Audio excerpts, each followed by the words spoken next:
Dicampur butter lebih ke? Sekarang ni kita tengah keluarkan minyak yang baru lah kan, S800. S800. So minyak ni memang untuk skuter lah, and dia baru launching je minyak ni. Apa ingredient dia dekat ester ke? Dicampur butter lebih ke? Jadi kek pula. Bau chewing gum dia memang ekstra bau lagi wangi lah. Oh, lagi wangi daripada yang saya pernah pakai tu. Betul. Oh, baik. Dia dah upgrade ester, dia dah tambah lagi ester. Sebelum ni ester dia cuma satu kali je.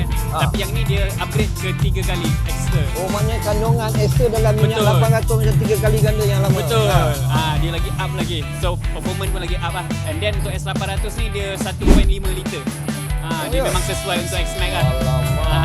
Macam. Oh, patut korang mencari budak orang pakai X-Max.